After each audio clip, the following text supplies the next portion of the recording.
everyone. So just got a mail from one of you all, which I thought was a very interesting topic, and you only suggested that I make a video about it, which I think will be a very good thing and helpful thing for people because I have learned a thing or two about this. So let's read the mail first. It says that I'm a little bit tense about sharing a room with a girl who I don't know of. They will provide us with shared rooms for girls and for boys, single rooms. She says that I just cannot share my room at all. I believe it does hampers one's personal space, but that's a rule and I have to follow it for 6 months. She says that people have habits of asking things, and at least girls do, and she usually cannot say no, but at the same time cannot share her personal stuff because it's not healthy. And she says that, yeah, that's pretty much it. And she says that she's pretty reserved as well, so she can't really bluntly say no to people because she thinks they will feel bad. So I think this was a very interesting question, and I don't know if I can, but I have quite a few tips now because I have shared my rooms with unknown people, as in unknown girls, for layovers, and we share a different room with a different person every single time. People are of different kinds, and I have been doing this for about 1.5 years now, and I have only had one bad experience, I will say. Yeah, that experience was actually like bad, but other than that, you know, they have an experience where it's like, ugh, but I dealt with it, but there was only one bad experience. So now the thing about sharing room is firstly to break the ice and get to know the person and let them get to know you as well. Okay, so you need to break the ice, become buddy with them. Now I'm not saying you need to be their best friend, but at least be cordial with them, because I've heard of people sharing rooms when they just hated each other, and then at the end of the layover they just decided to change the rooms up. They were ready to live in a room separately, alone, but they just couldn't share the room with that person, and that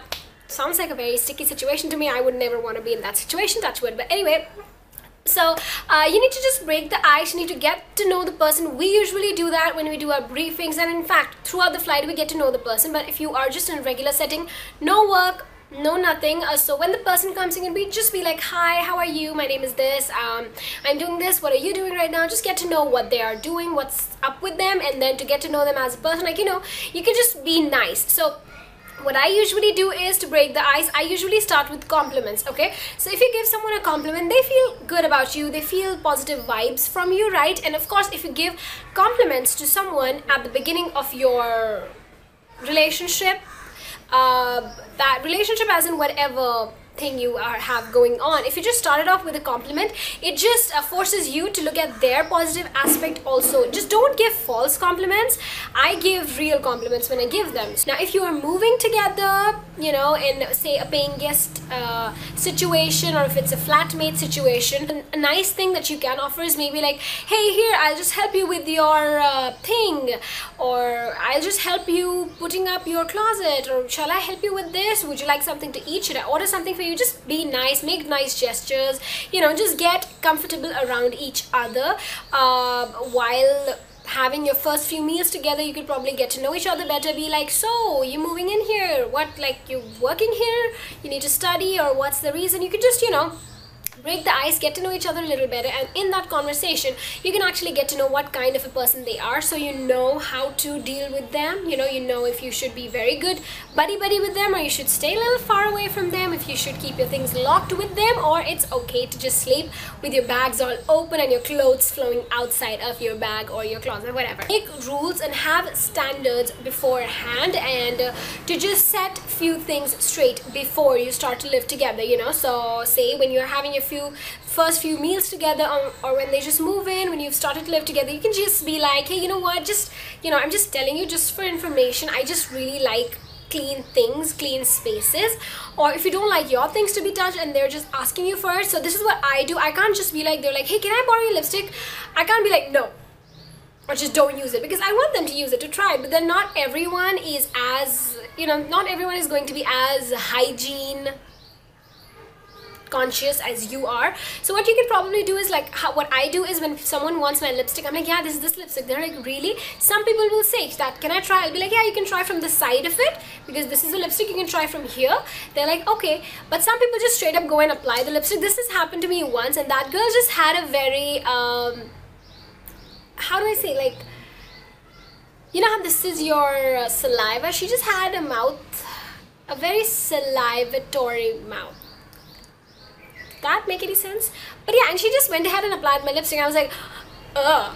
So when I used my lipstick, I just cleaned it with the tissue paper and then used it. But if someone is like that, who just uses your things without asking, you can just be like, hey, could you just use it from the side, because I don't like to share makeup. Or another thing which I do is I'm like, yeah, they want my comb and I give them, and I'm like, but you know what, you should not share your comb and things like this. It's very unhygienic, because not only you, I could have dirt in my hair and you would get it, so it's not nice for you as well.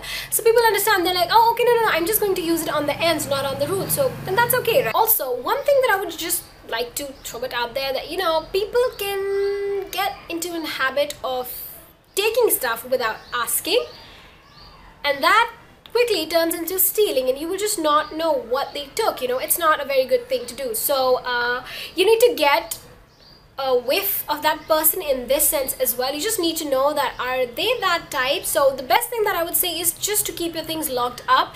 If you have an almirah, make sure to install a lock inside. If you have a separate room, make sure to lock it whenever you leave. Then of course, as the time passes by, you will get to know the people and you can leave it unlocked. But at times people can do few things which I've heard of, which things. There's just few things like smoking, drinking, partying, things like that, which some people do. Some people, that's just their thing, and some people just don't do those things. Those are just not their kind of things, okay? If you're in a 6-month situation, you really want them to know, hey, you know what, I'm really sorry, I love hanging out with you, I would want to hang out with you, but if you just really want to smoke while we hang out, could you just do that somewhere else? You can just tell them, you know, you have to be stern. I know you will think that they feel bad, but then you have to think that, you know what, this is affecting you physically and that is not good. So you just need to tell it to them. It does not matter if they feel bad, that's their problem. They should have been courteous towards these things. The thing happened with me, which I'm talking about the bad experience, that the girl, she didn't even, okay, she was a really weird person, she was what I would say kamchor. What do you say that in English? I don't know what is kamchor called in English, but she just was not ready to work on the flight. So I worked, only me, but she was my senior though, so she would have worked, but she just didn't work. And then when we went into the room, she was okay. I was like, okay, fine, finally the flight is over. But then in the room, she was all nice to me. I was like, okay, maybe it was a morning flight, that's why she was like that. She goes in the room. At the check-in, we had a talk that you want a smoking room, non-smoking room. We were like, anything would do. She does not smoke, she didn't say anything. So we got the room on the smoking floor by chance. The floor in which there were smoking rooms. We went inside, she sat beside my bed and started to smoke. I was like, okay, so you smoke? And she did not, she just made it as if that smoke was not visible, that cigarette was not in her hand, and that we were just talking normally. I was like, girl, number one, you don't work on the flight. Number two, you are smoking without asking me. And number three, you're smoking it right in my face. Okay, that smoke was literally going in my face only because we were sitting in that way and she was right beside me. It's not like she went to the corner of the room, in the bathroom, anywhere. She was just there. Like, it's better if I smoke from the cigarette directly, because I am getting the smoke in myself and I just don't want that. Okay, and I was like, what? And I was just so intimidated because she was my senior. I couldn't just tell her to be like, hey, don't smoke right now or something. If it was now, I would have of course told her, but at that time I couldn't, and I just had to live with that smoke and that headache for that entire day. I just want you all to know that if you are ever in that kind of a situation, just make sure that you have a say in that, and just make sure to tell that person that, hey, you know what, I get a headache from smoke, so could you just not smoke here? Or I don't like smoke, so could you not smoke here? Make sure not to offend them, of course. You need to respect that. Just because they smoke does not mean they're a bad person. You can just ask them and they would probably be like, oh, I'm sorry, I forgot to ask you before. But that girl was just really weird. So that is the bad situation I had. Then if you are in a situation where you have to live with someone for a week to 6 months, that is a lot, and you just need to get things straight beforehand.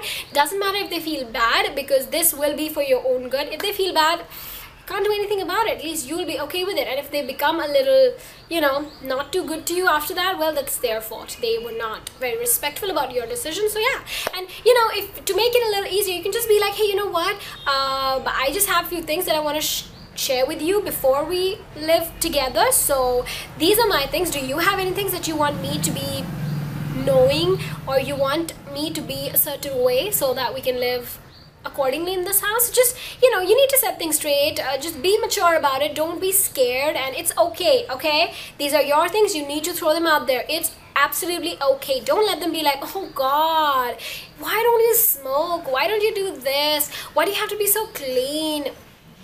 You are the way you are, and that's the right way to be. Okay, so yeah, these were my tips for this. I hope these were helpful, and if you have any more questions, make sure to leave them in the comments below. I'll see you guys later. Bye bye.